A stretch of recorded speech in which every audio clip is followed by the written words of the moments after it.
This program is designed to provide general information with regards to the subject matters covered. This information is given with the understanding that neither the hosts, guests, sponsors, or station are engaged in rendering any specific and personal, medical, financial, legal, counseling, professional service, or any advice. You should seek the services of competent professionals before applying or trying any suggested ideas.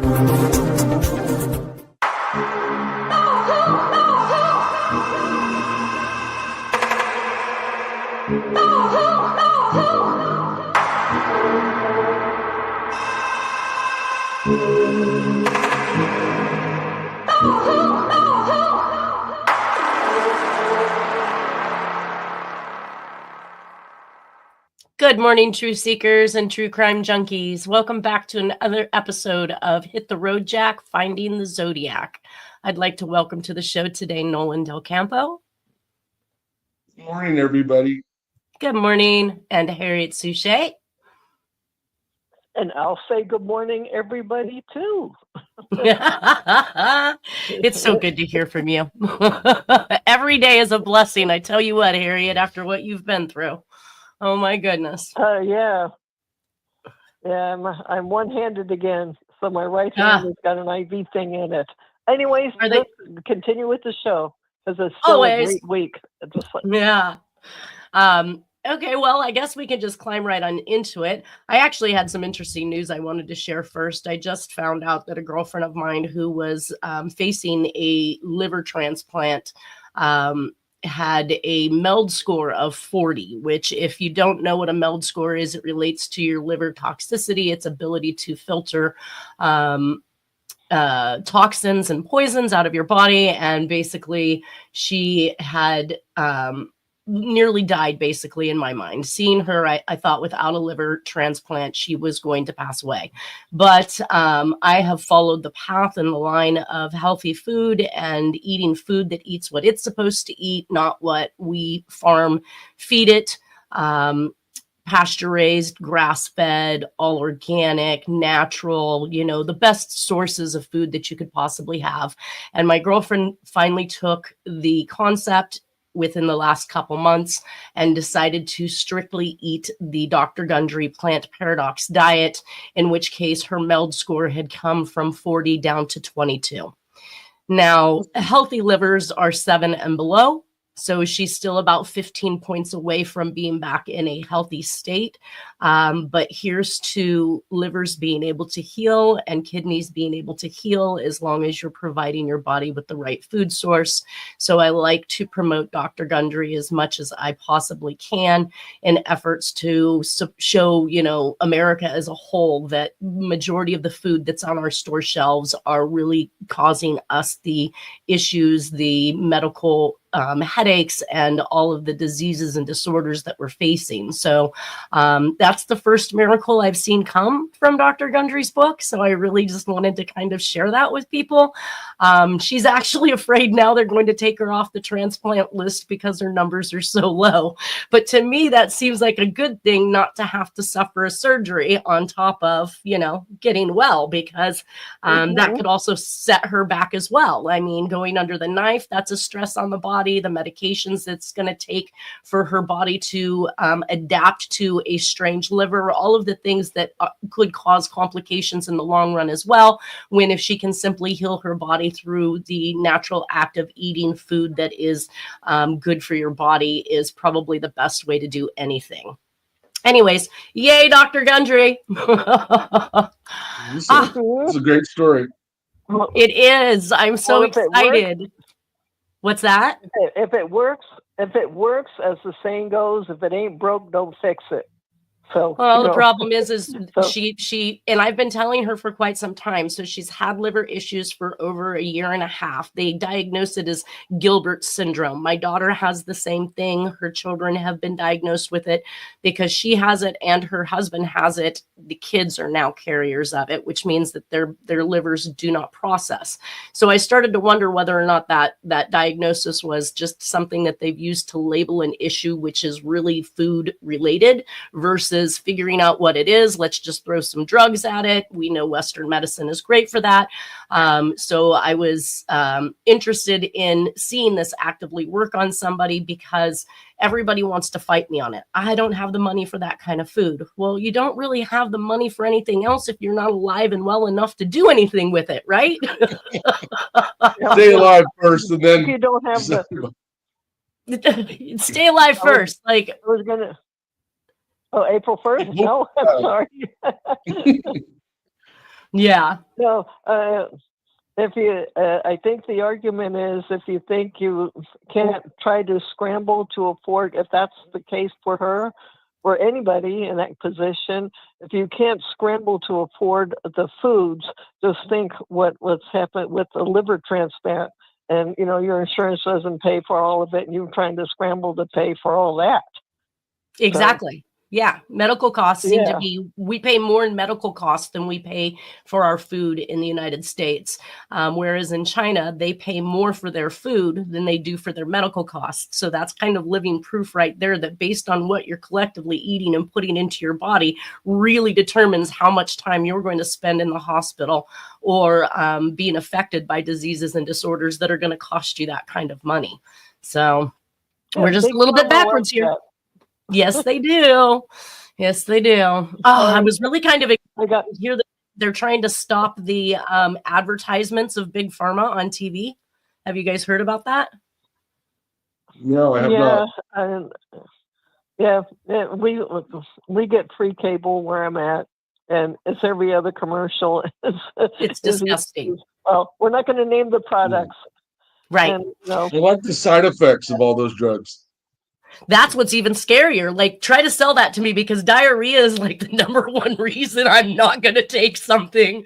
And then if you tell me that that's a potential symptom, it's likely I am not going to take it. Chance of stroke or heart attack. Yeah, all of these. Uncontrollable belching. Well, all of that is your immune system that is very agitated and upset. So that's why I say if I see that it's going to cause me diarrhea, I'm wrecking my immune system by putting that into my system. So no, thank you. I'll leave it alone. All right, back to our little our presentation here. We're hopping back into, it looks like August 21st of 1981. Alton Francis Hannes on Highway 59, 1/10 of a mile north of Roman Forest, New Caney, Texas, is our first murder back. Orange, it says that involved was an orange 1979 truck parked on the northbound shoulder of Highway 59 with a Chevrolet possible brand, dark colored truck with a small camper shell parked in front of it. Body of a male was observed lying on the roadway next to the orange truck as the truck with the camper shell drove away.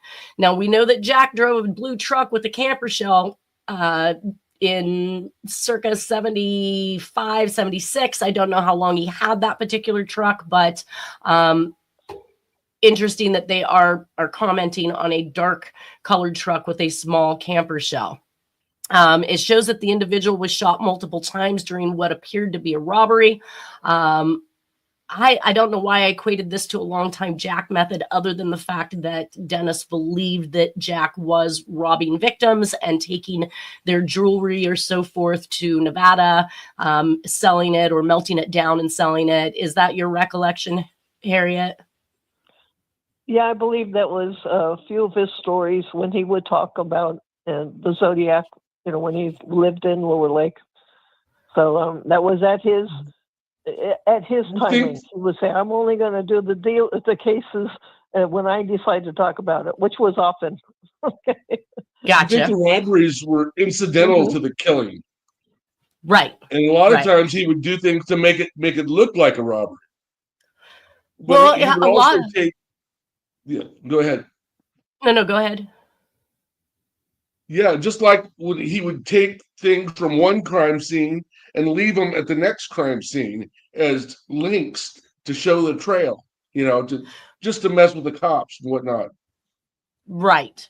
And it depends on what series of crimes we're looking at, because when we go all the way far back as Black Dahlia, we saw that robbery wasn't the motive. There was money laying around that wasn't taken. There was valuables in the premises that weren't taken. That they attempted to make it look more like it was a sexual attack versus a robbery. But we have seen other crime sprees like the Santa Rosa hitchhiker murders, where jewelry was taken and items were taken, like Nolan mentioned, that was planted at the next crime scene, and so on, kind of rotated through. And the Zodiac talked about leaving his clues. So we go on to show here that it is possible that Jack and Nora split at the end of 1981. I know that Dennis actually states that it's 1982, that Jack went back to Texas, while Dennis and Charles, who was 14 years of age at the time, moved into an apartment in Fair Oaks, and Dennis's younger sisters went to live with their father in Michigan. So now we've got the girls going back to Michigan, and Nora is back in California, and Jack is in Texas in 1982. So I'm kind of playing around with this thought or idea that we're starting to see murders in Texas. And while I know that Dennis's recollection is pretty close in lots of areas, just not necessarily hitting on the precise time in which Jack and Nora split up. Because again, he's still young, he's not paying attention, and he's probably going off of, key things like when he had explained to me that Jack was with him during Christmas of 1996 when John Benet Ramsey was killed. And we found out that Jack had literally left the family in California when they were vacationing. He took off and left them there and was gone for more than 30 days. That was not something that Dennis remembered, but what he cued in on and what he remembered was that it was during the holidays, and that meant that Jack couldn't have been part of what was going on because he knew that Jack was with them. And then we subsequently found out through Nora's diary that Jack had left for over a month. So I do give some leeway for that time. And the other side of that too is that it's common for Jack to actually go back to Texas to visit his mother during summer times and holidays and things of that notion. So August 21st of 1981, I would still state that there is a possibility that Jack could be responsible for this particular murder, but we now know that he's going to end up shortly back in Texas. We did have another Florence, Italy couple's murder on October 23rd of 1981.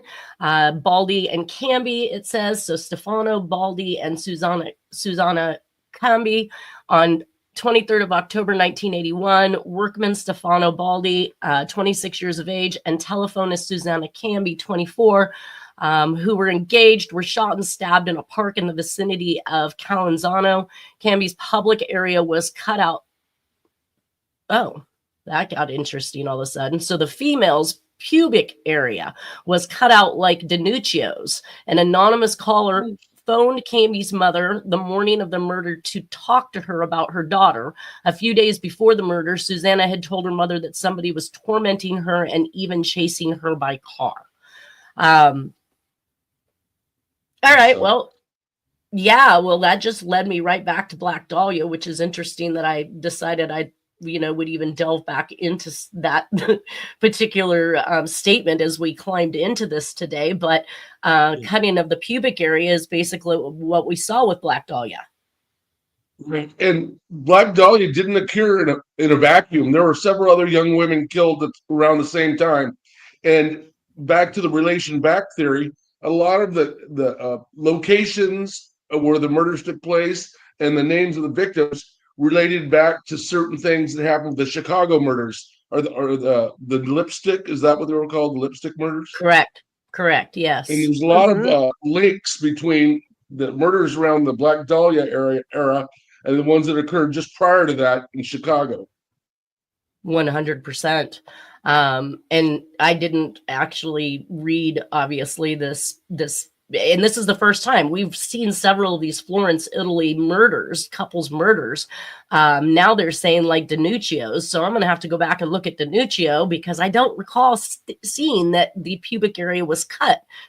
So this is new information for me, but it does throw it right back into the realm of these types of individuals that are doing this to people. I mean, I don't understand the need for cutting the pubic area, but also to say that they were shot and stabbed seems like overkill, honestly. Yes.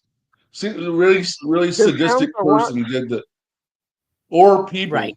It may not just been one person. Right. Go ahead, Harriet. It sounds a lot like, oh no, I was going to say, and Robert Graysmith has a book on this. I'm having a hard time hearing Sounds a Harriet. lot like Jack the Ripper. Jack the Ripper Right. seems to be the first sensational murderer. All kinds, and I was like, oh yeah, that's right. That Graysmith came out with a book, but he would. That's something that the Ripper would do. And then you got the Venuccio, and you got, So I'm interested to find out what could be the real reasons why these people met the demise. It always has a political thing. Right. Well, and they look like they're definitely well-to-do. I'm looking at this picture of her here in her fur coat, and he's wearing a suit jacket. I mean, these obviously aren't your lower levels of society if they're dressed like this and having photographs taken, because that was something that you had money to be able to do or have. Yeah, So, they look affluent for their youth. People that young usually don't dress that way. Yeah, that's my thought. All right, so on November 28th of 1981, Joan Webster in Boston, Massachusetts. I wrote that I wanted to research this because we had, slide 755, 50 megahertz screech, Cambridge, Massachusetts letters, Cipher, Massachusetts. Do you know about Joan Webster in Boston, Massachusetts? Harriet? I think I just did that one. No, that's... Anyways, oh my God, the one who ended up disappearing after flying home for the holidays for November. Is it November 1981-ish? Yes, November 28th of 1981, and I don't have any information on her. Yes. I got plenty. I just did that one about a month or so ago. I think before I got in here. Yeah, or at the same time. Anyways, that ended up being that Jack and his crew apparently knew about that one, and it's Robert Abel. The description of the man with the beard, it's exactly Robert Abel, 1981. Was very troubled, and very, very troubled. She was a Joni Mitchell fan who was the arch enemy, according to what I've read, of oh my God, Janis Joplin. So it's like a really weird reason that he went after her. But I think Jack was the taxi driver that was trying to get this woman not to get into the car with the man who fits the description of Robert Abel. Oh, so it sounds like you have some information on this particular murder. So where was she flying from? Definitely. She was coming home, and she's from the New Jersey area. It's in the Santa Claus card information. I decoded all of that, and so she was to go home and then go back up to Harvard, and she meets some guy that they possibly knew, which was because their family was in the aerospace telephone business. Really interesting. And one of the family members is linked to giving money to the re-election campaign for Nixon. So there's a lot of information on them. But all right, well, maybe we'll have to come back and revisit that. I'll have to figure out what it is that you have, and I'll have to. I put it here. I couldn't figure out why, and I didn't really know what I was looking for. And it's to me like I was looking for you.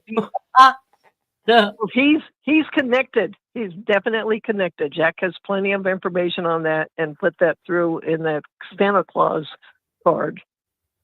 And you mean the Santa Claus card? Which one is that? It's something that is circa 1981, 82-ish.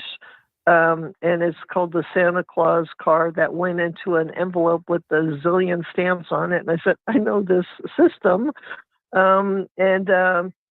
You can find it on one of our competitors' website, Zodiac All right. stuff. All right. Well, I will hit you up Anyway, about it. I'll And send it yeah, to you. if you have it and you want to send it to me afterwards, then we can revisit her. This is taking us back on Yeah. December 21st of 1981. 35-year-old Kenneth Wayne Kugler, East Hammond Drive, Porter, Texas, shot multiple times with a .22 caliber weapon. Question as to the number of suspects. 1983, Kugler's wallet was found near the Peach Creek Bridge on Highway 59 in New Caney, Texas. I wrote tie together. New Caney and Peachtree was the most recent address used in a communication from the last crime spree in Atlanta, Mhm. Georgia. So I feel like New Caney, New Caney, Alton Francis Haynes. Highway 59, 1/10 mile north of Roman Forest, New Caney, Texas. So we've got something that's cross-referencing each other here. That where one victim was killed, the wallet is now found on Peach Creek Bridge on Highway 59 in New Caney, Texas. So very, very interesting. So we're going from Porter, Texas to New Caney, Texas, but it seems to be a crossover. And this is why I say I think Jack was already separated from Nora at this point and likely back in Texas. And this is why we see these murders beginning in Texas. Let's see. Communication last crime spree. December 26th in 1981, 40-year-old Harold Brantley Vick inside Summerhill subdivision 2 miles west of Sorters Road in Porter, Texas. So now we've got 2 miles west of Porter, Texas, basically. December 24th, witnesses seen Vick in the Porter Lounge most of the day. Subdivision was under construction. I wanted to research who the subdivision was under construction by because, they used to watch all these mob movies and these people who were building buildings and subdivisions and stuff like that were notorious for burying their murders in the locations that they were going to build something and then just pouring cement over the top of them. Is that your recollection of right? So it made me think to myself, like, all right, who's running the subdivision that's under construction? It says lying beside his blue 1971 Ford truck on the ground. Truck had a tire stuck in the sand. He had been beaten, bludgeoned to death with a large tree limb recovered nearby. Right. And so this all seems to be, these are probably people we should be looking at as far as who they are, who they may have been connected to, what they were doing, because it seems awfully strange that all of a sudden we've got all of these murders popping up within miles of each other in the same location.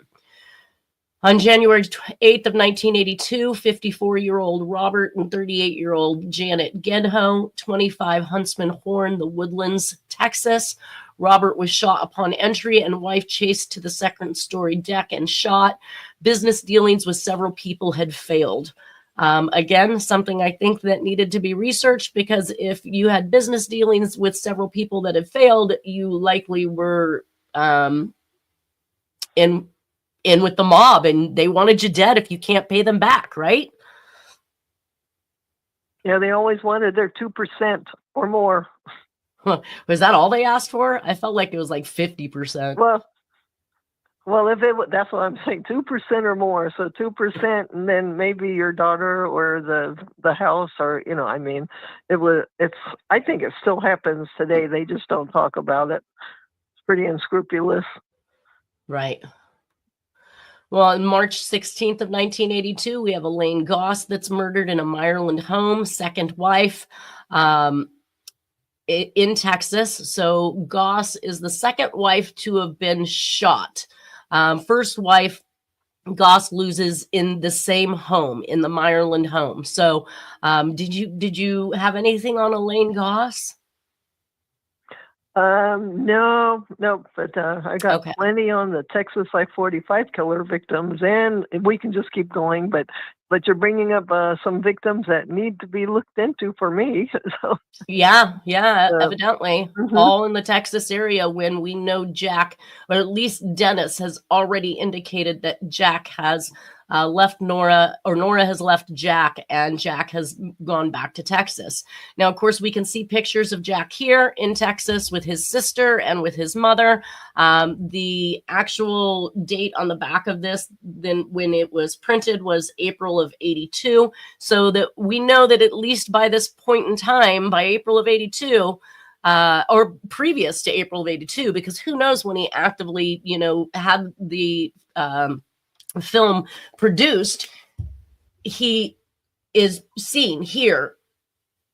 And it looks like, I want to say, I can't even really tell by the trees whether or not it looks like we're in springtime versus another time. But again, I mean, some people could sit on film for forever before having it actually produced. So either way, we do see him here in Texas. It says April 11th of 1982, Jack is in Texas with Flova, is seen with Dee also. So Dee is the sister, and confirms Stephen Dewhurst's reporting of Jack leaving Nora and returning to Texas to live with his mom. Now, I find it hard to believe that Jack left Nora, although, I mean, don't get me wrong, this man would pick up and walk off and be gone for weeks at a time without saying a word. But typically speaking, it seems to me that Nora is the one that's leaving Jack for whatever reason, and probably because he picks up and walks off for weeks at a time without saying a word. Who knows what's really Jack going on. in the middle of the suit, too? Yeah, that's him in a suit. Well, no, he cleans up nicely. Right? Hey,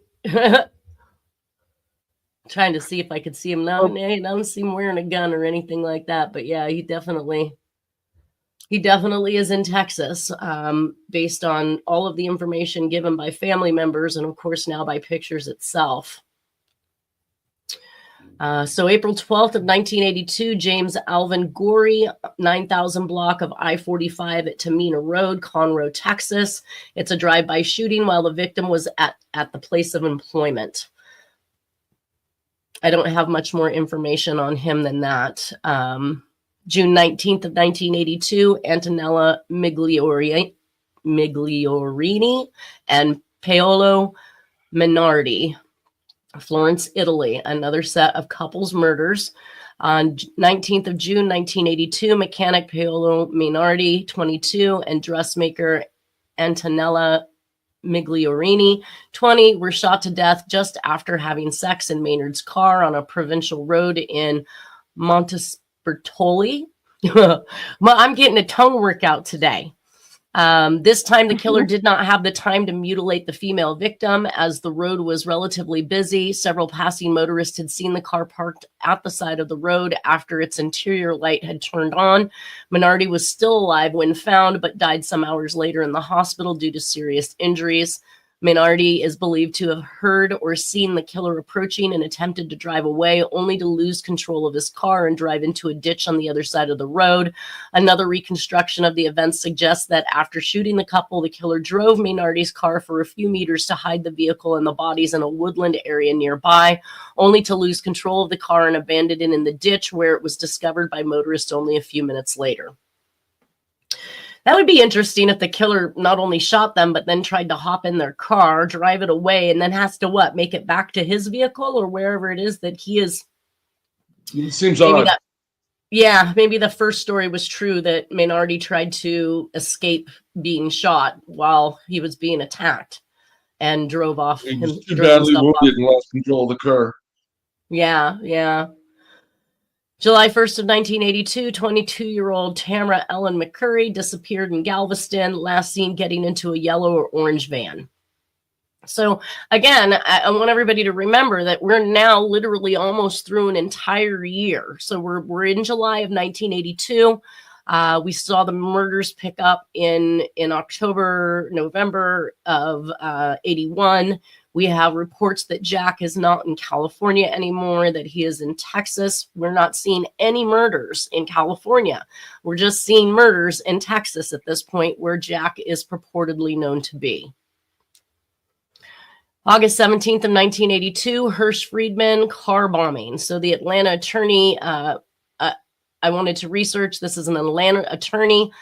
He's a casino owner in South Lake Tahoe. It says several agencies joining to probe Friedman blast.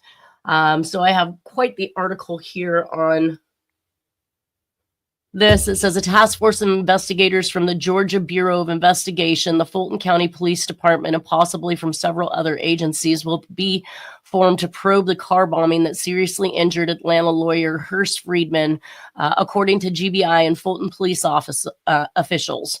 Okay, so I guess what I was coming about here is this car bombing thing that has occurred just like the casino owner in South Lake Tahoe. Again, probably another mob-related type bombing.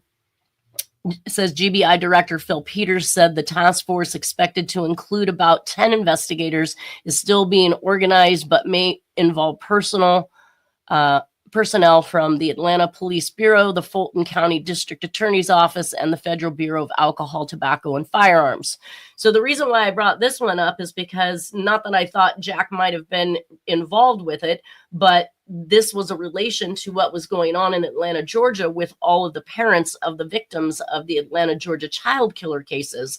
So I wanted to throw in with that one of the notices that came from one of the family members of these children that were killed. And it says, it continues to stagger the imagination of how poor Blacks can be denied their civil rights almost 20 years after the passage of a law that guarantees it for them. Hirsch Friedman is truly blessed because the same Civil Rights Act of 1964 that was designed to protect the civil rights of all Americans, regardless of race, color, religion, or national origin, is the very same vehicle by which you exercised authority to officially enter his investigation. Mr. Reynolds, we seek the same equal protection under the law and trust that you will move with the same speed in responding to my call to give relief to the parents of Atlanta's missing and murdered children. So they're basically saying one white attorney receives more dedication from law enforcement in trying to determine who killed them than 26 Black children from the same area. It sucks.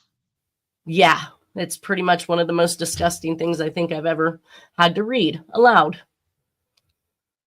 So September of 1982, we have out of Dennis Kaufman's book, my two younger sisters, Geneva and Mary, come back from Michigan.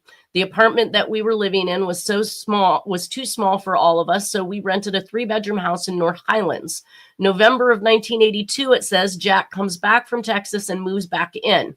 January of 1983, Jack gets a job as a security guard. He would be placed at a big computer plant, Hewlett Packard, in Roseville, California. That is extremely interesting because we see, let's see if I can tell how many more. Yes, we have one last. So he says that in November, let me quote this correctly. November of 1982 is when Jack comes back from Texas. The last murder in this series in 1982 in Texas is October 2nd of 1982. Gloria Ann Stefan, Alford Road, Magnolia, Texas, and was found in a gravel pit, strangled with a ligature and stabbed to death, last seen at a convenience store in the 13,000 block of North Shore in Houston, Texas. Her 1975 light blue Plymouth station wagon was found on October 3rd, 1982 along Highway 290 in Kerrville, Texas. Now, let me remind everybody what type of cross connections this particularly has.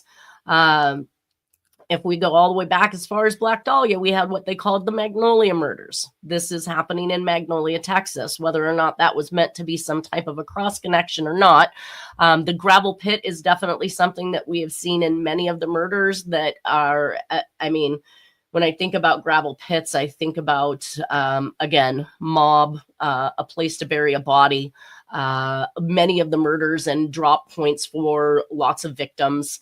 It says that she was last seen at a convenience store. We know that Laura Miller, Tim Miller's daughter, was also taken from a convenience store.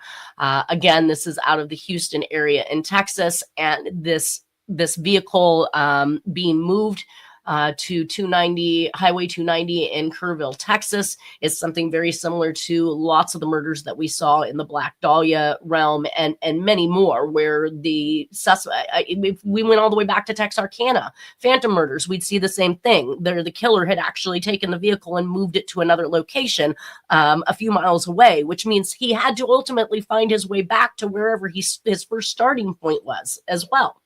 But to take note that October 2nd is where we see that stop. And then we hear from Dennis that October of 1982, Nora and family moves into a 3-bedroom house in North Highlands. November of 1982, Jack is said to have returned from Texas and moved in with Nora on Auburn Boulevard. So I'm just putting this information together. While Jack's in Texas, these murders are occurring. Now we're going to see those murders actually kind of take a sidestep to the fact that Jack is back in California. And he states that Jack is back in California in November. We see our first murder back in California on November 15th of 1982 with Deanna Johnson. Dennis and I actually had some personal hands-on experience with this particular victim's friend. We had spoke with her. We had gone out to a location where they believed that it was possible that she had been killed. We had poked around. We had looked at a lot of things. Needless to say, I did feel that it was prudent to actually put this into the PowerPoint presentation. And this wasn't because at the time I knew that Jack had moved back at this particular time. This was literally because it was a murder that seemed to have fit the bill. So basically, Deanna Johnson kidnapped in Vacaville, California after leaving a party to walk home.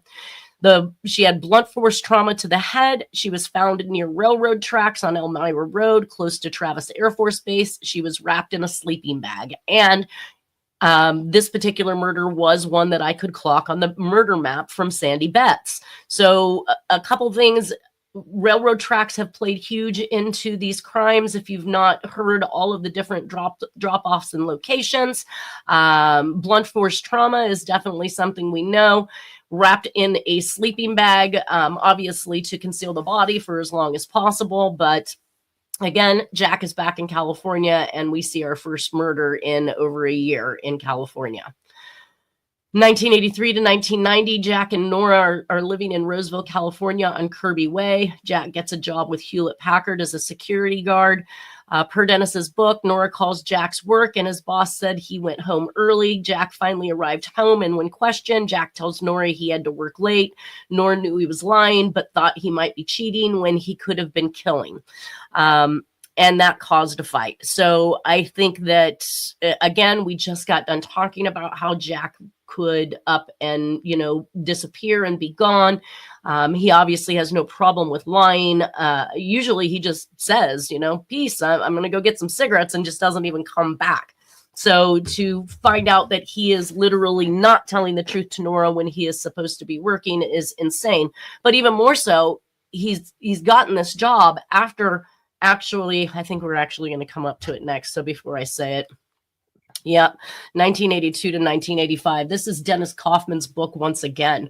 August of 1983, Mom calls Jack at work. His boss told her that Jack had left work early. When Jack finally got home, Mom asked him where he'd been, and Jack said that he had to work late. He didn't know Mom had talked to his boss. Mom knew he was not being truthful. She thought he was seeing another woman.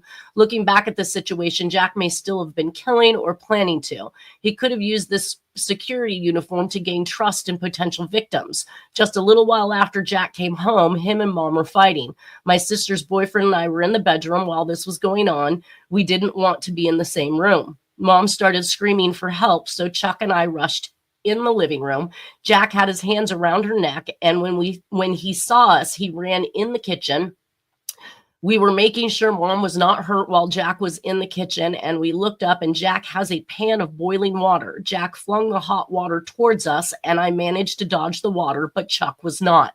Chuck screamed and ran out the front door. Mom was right behind him. I went into the bedroom where my younger sister was. She was 8 months pregnant.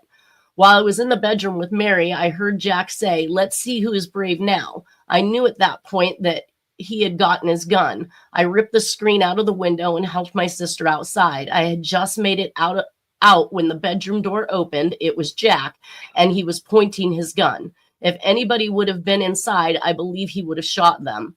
We all went to Chuck's parents' house, and Mom called the police and told them what had happened. A few hours later, Jack was arrested and charged with assault with a deadly weapon, and eventually Jack was able to have the charges reduced to a misdemeanor. He was sentenced to 30 to 60 days in jail and 3 years probation. He was able to keep his job as a security guard. Mom eventually moved back in with Jack. I never went back. I was mad at Mom for going back, but I realize now that she didn't have much choice. While Jack was serving his 60-day sentence, I went by the house to see my younger brother. Mom told me that I shouldn't be there because if Jack were to find out, he would be pissed. She said that anybody that had contributed to him going to jail was not welcome in his house. I didn't see her or my brother for 2 years after that. I went to work installing hot tubs and rented a room. One day after work, I saw my mother and my younger brother come walking up. It had been 2 years since I had seen them. She came to apologize for what had happened, and she said that Jack wasn't mad anymore. And that led into 1985. Mom, Jack, and Charles were living in Roseville, California. What I want to bring up about that, and they mentioned here, is that he was able to keep his security job. You can't even get a restraining order these days and keep a job like that, let alone have actively attempted to shoot somebody, strangle somebody, right? So he wasn't charged with domestic violence either.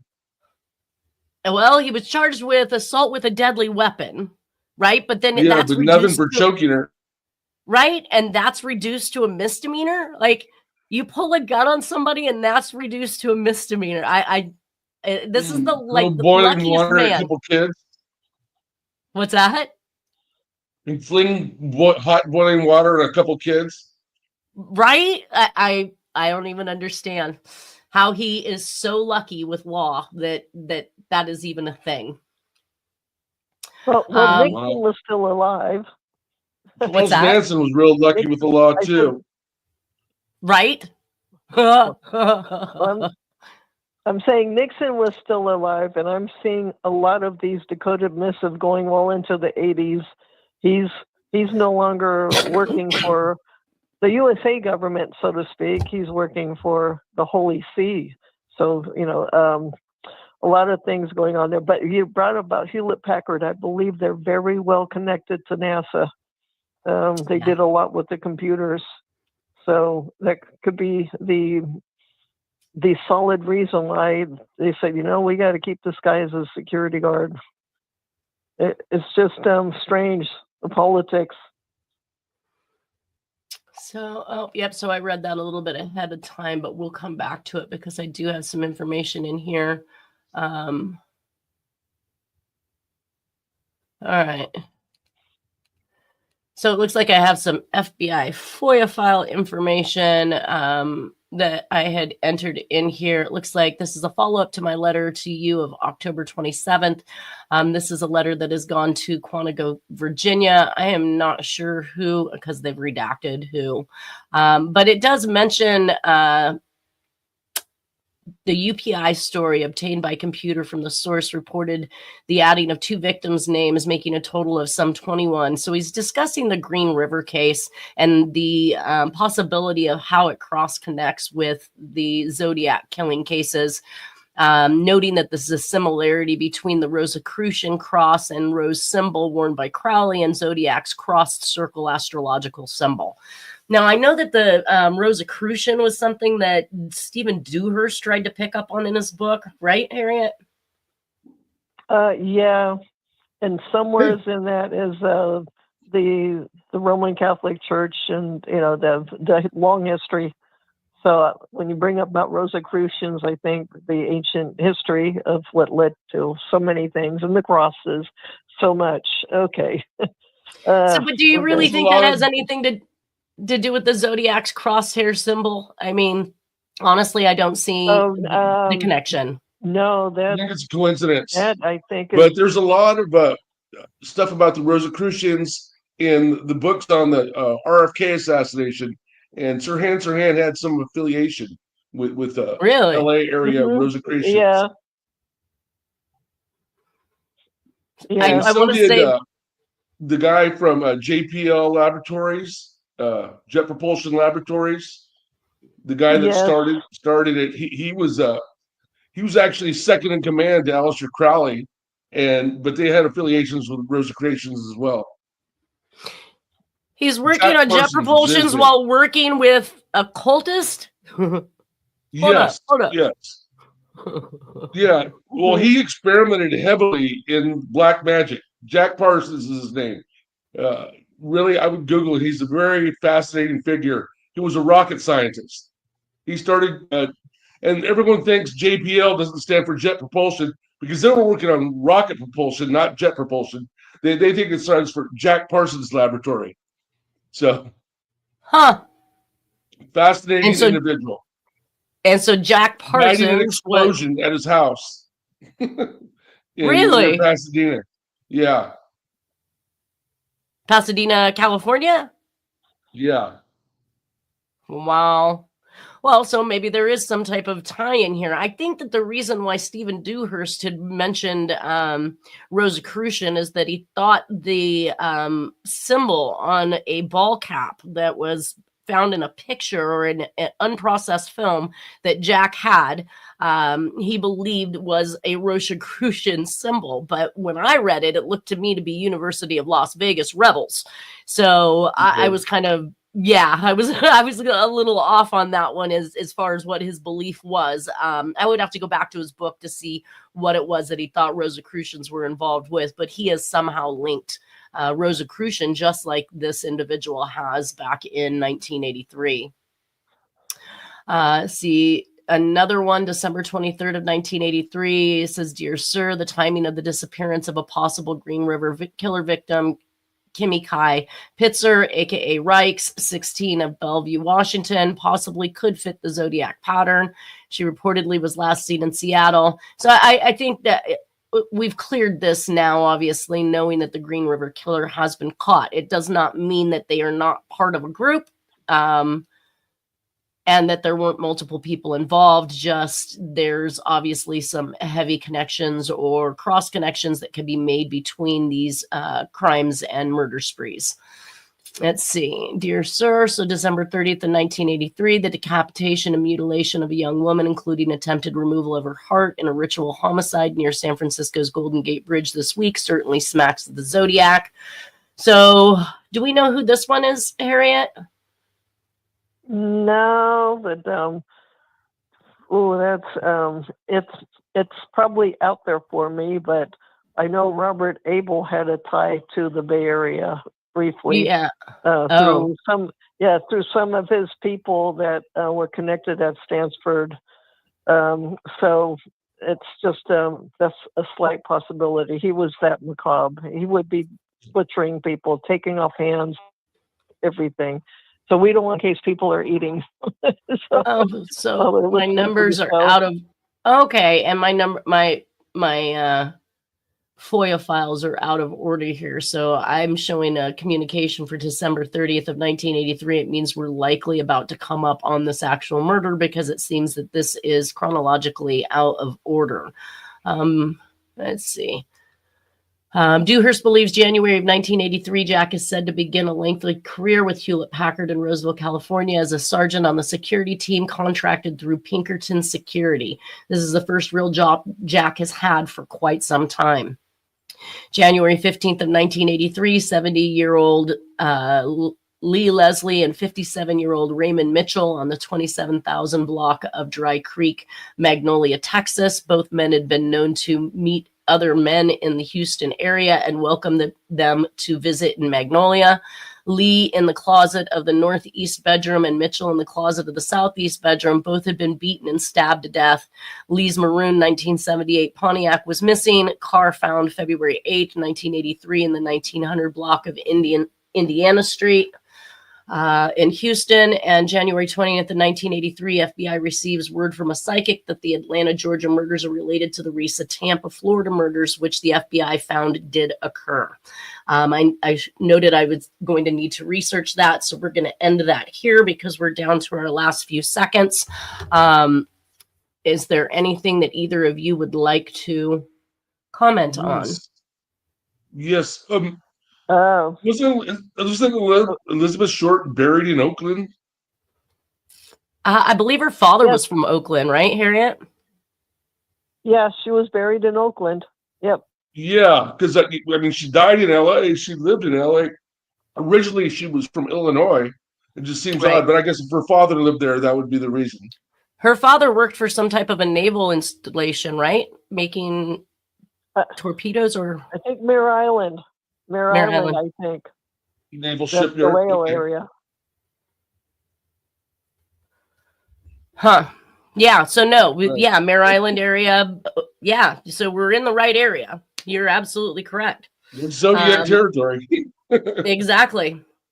All right, well, hopefully we'll get some of this research done and have better answers in regards to some of these crimes. I want to thank you both for being here today, and I want everybody to have a wonderful weekend, and we'll see you next Friday. You too. Happy Stay weekend. warm. Stay Happy dry. weekend.